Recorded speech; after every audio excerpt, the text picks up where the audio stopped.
Pessoal, então agora, né, depois que a gente fizer toda a análise lá do Análises Bio, transcrição dos dados lá para o Excel, identificamos as estratégias bioclimáticas, vamos procurar referências para o projeto. Então, vou mostrar aqui o que são, né, conceitualmente, essas estratégias bioclimáticas, aí, em que situações que elas aparecem.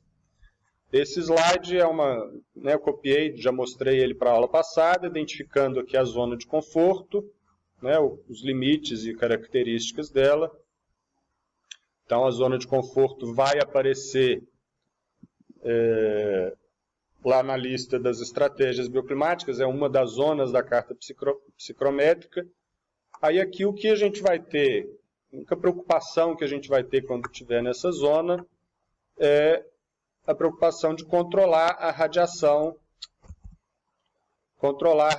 solar.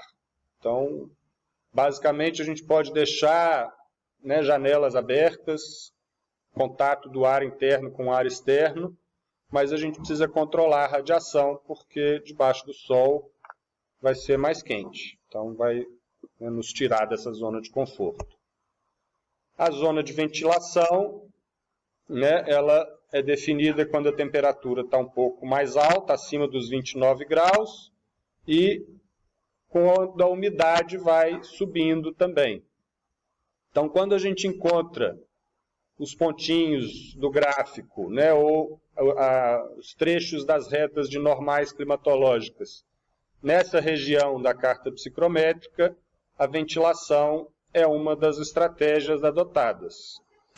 Então, quais são as soluções, né, conceitualmente, o que pode ser solução arquitetônica para ventilação? A gente ter fachadas e aberturas que proporcionem acesso dos ventos, né, dominantes. Então, por isso que a gente precisa também conhecer a rosa dos ventos, saber de onde vêm os ventos dominantes, que intensidade que eles têm.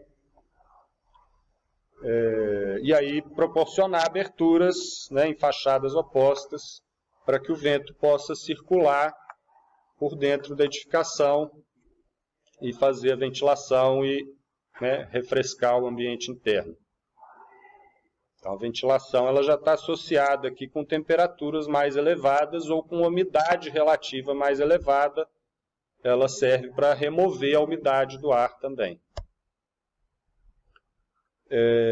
Para promover ventilação, a gente tem que fazer projetos com espaços mais fluidos, né, que os ambientes se conectem com aberturas internas mais generosas, que permitam a passagem do ar, né, não bloqueiem a circulação do ar entre os ambientes internos da edificação. A ventilação vertical, que a gente vai ver ainda, né, mais detalhadamente, vamos ter uma aula sobre ventilação. Então, a ventilação vertical, que é o efeito chaminé, né, o efeito do ar quente, que quando se aquece ele sobe, ele fica mais leve, sobe, o ar frio, que é mais denso, mais pesado, desce, cria uma corrente de circulação de ar.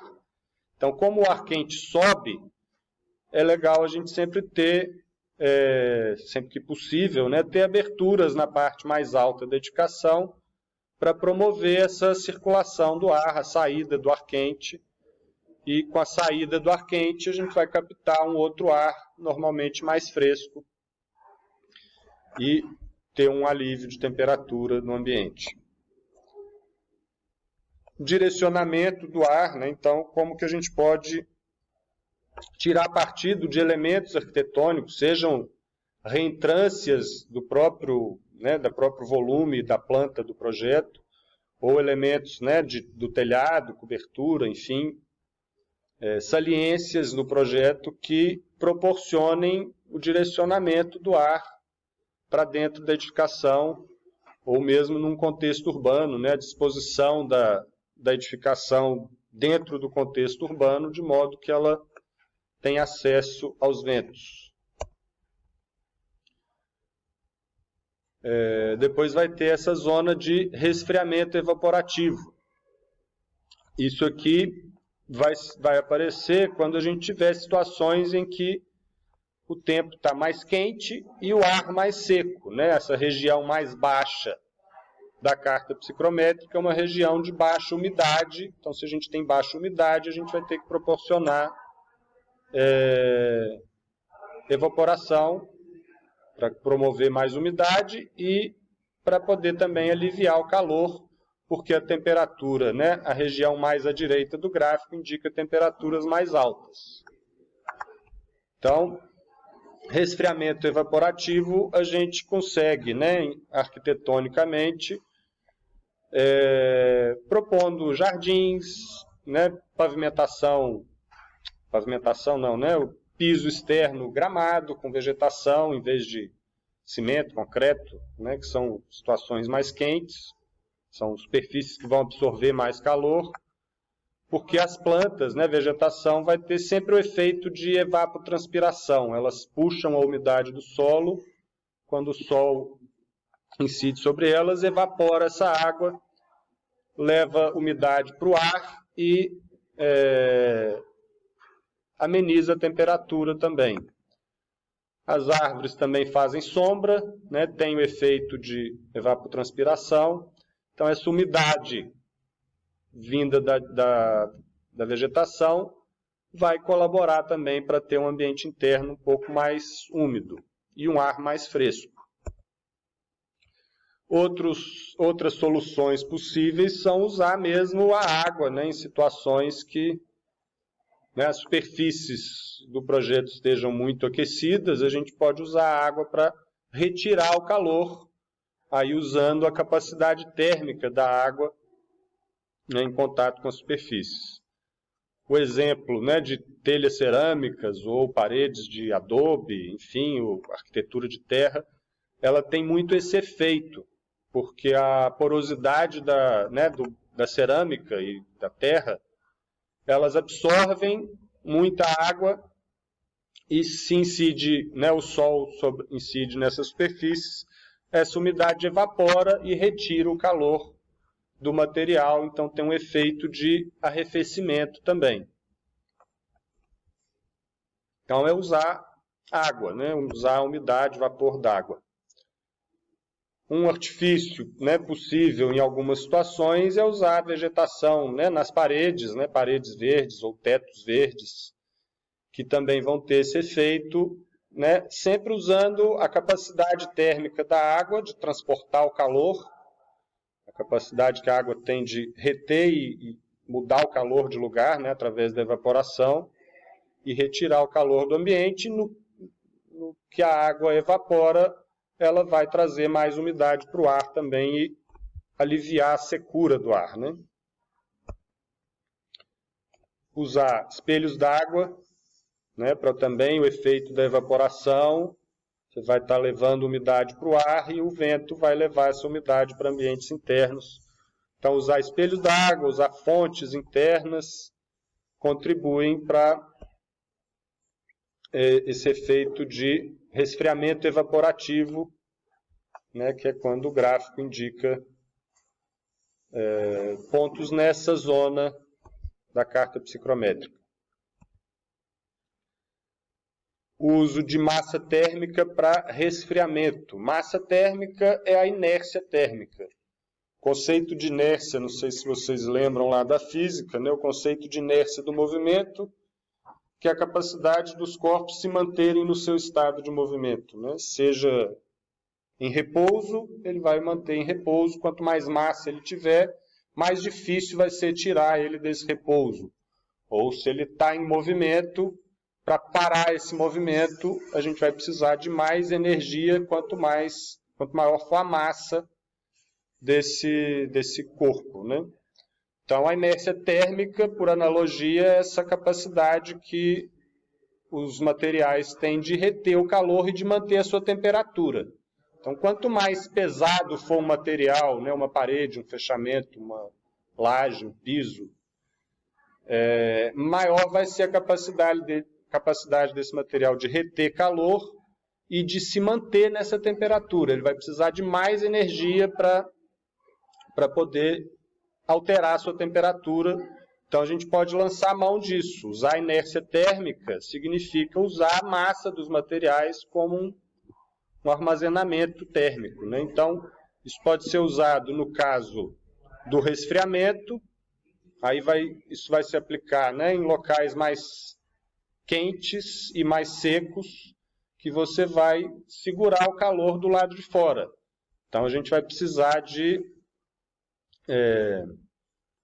ter paredes grossas, né? Aí seria esse caso da esquerda, a gente ter paredes grossas que vão barrar a radiação solar, então ela vai acumular esse calor, retardar a passagem do calor para o ambiente interno. Isso normalmente vai ser associado a pequenas aberturas para que esse ambiente interno tenha um mínimo de contato com o ar externo que vai estar mais quente. Então isso é o uso da inércia para resfriamento. Para aquecimento solar, a inércia térmica vai ser, né, então a gente vai lançar a mão, na verdade, do acúmulo do calor aí do lado de dentro da edificação. Então esse outro exemplo aqui, ó, conceitualmente aqui, a gente entende que a massa construída, né, as paredes grossas, o piso grosso, o teto pesado, eles vão estar internos à edificação para poder reter esse calor dentro da edificação, porque aí é uma situação que a gente vai ter de frio, né? Temperaturas mais baixas vão requerer esse tipo de solução. E aí a gente vai permitir o sol, né? Nós estamos falando dessa zona, então as temperaturas aqui estão mais baixas, ou dessa zona que as temperaturas estão mais baixas ainda. Então aqui é uma gradação, né, de quanto mais de sol a gente tem como desejável ou não. E aí a inércia, a massa térmica, é as paredes internas serem pesadas para acumular e reter esse calor dentro do ambiente por mais tempo.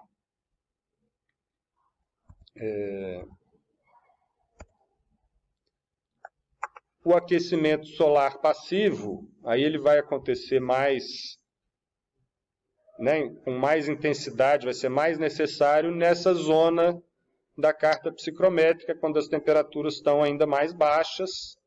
Aí a gente quer admitir mesmo o sol, a gente quer aquele efeito estufa desejável, o sol penetrar no ambiente, aquecer o ar interno, e aí o vidro reter essa onda longa, né, a onda curta. A radiação solar de onda curta penetra, aquece o ar e as superfícies, e esse calor irradiado pelas superfícies internas de onda longa não consegue atravessar o vidro, então a gente tem um efeito de ganho de calor e aliviar as baixas temperaturas que vão estar do lado de fora. Então isso é o caso de ganho direto, né? Permitir o acesso solar no interior das edificações. Tem ainda, né, alguns sistemas, essa parede de acumulação é um artifício aí para situações realmente de lugares mais frios, que a gente vai ter um uso associado do ganho solar, né, por uma parede de vidro. Então ele vai deixar passar a radiação solar, vai aquecer uma parede pesada, né, essa parede de acumulação. Então aqui a gente está usando a inércia térmica, e essa parede aquecida vai irradiar calor para dentro do ambiente. Então isso é uma solução para locais frios, né, para momentos do ano em que o frio é o problema. Né, aí os jardins de inverno também, aí pelo efeito estufa. Então são estratégias de aquecimento solar passivo, usando também a inércia térmica dos fechamentos, né, dos sistemas construtivos. E aí depois vamos ter outras estratégias, aí não tem muitos gráficos para isso. Nós temos, né, vamos ter pontos de temperaturas mais elevadas e umidades mais elevadas, que só o condicionamento passivo, né, o condicionamento só com a envoltória da edificação não vai ser suficiente. Então a gente vai ter que lançar mão de ar-condicionado, e aí para o ar-condicionado ser eficiente, é aquilo que a gente, né, sempre ouve falar de ar-condicionado.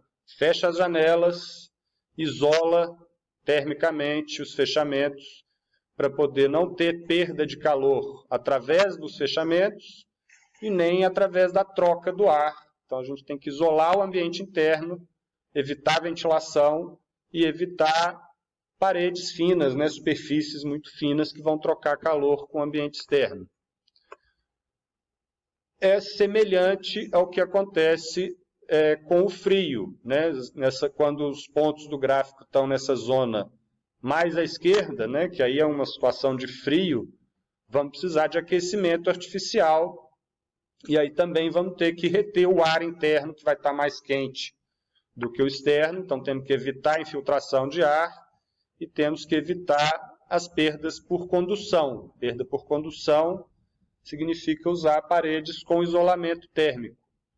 Eu estive nos Estados Unidos recentemente, na casa do meu irmão, e eu presenciei essa situação. A gente não podia sair de dentro de casa porque estava tão calor que só com ar-condicionado que a gente conseguia ficar confortável. Alguns dias, em alguns momentos, a gente conseguia sair do lado de fora. Então, as casas americanas, por exemplo, elas têm sempre essas duas situações. Então, os sistemas construtivos lá eles são sempre pensados nesse sentido. As paredes são com isolamento térmico, tem sistema de calefação e tem sistema de ar-condicionado, porque o verão é muito quente e o inverno é muito frio. Então, você sempre tem que se proteger do ar externo. E a outra estratégia que é geral, que é o sombreamento. Então, qualquer situação acima de 20 graus de temperatura do ar, a gente vai precisar de sombreamento para evitar o sobreaquecimento, porque aí a radiação solar vai elevar a temperatura. Então, a gente tem que sombrear os espaços e não permitir o ganho de calor pela radiação solar. Então, é isso que eu quero que vocês busquem referências, né, dessas estratégias e apresentar isso para a turma.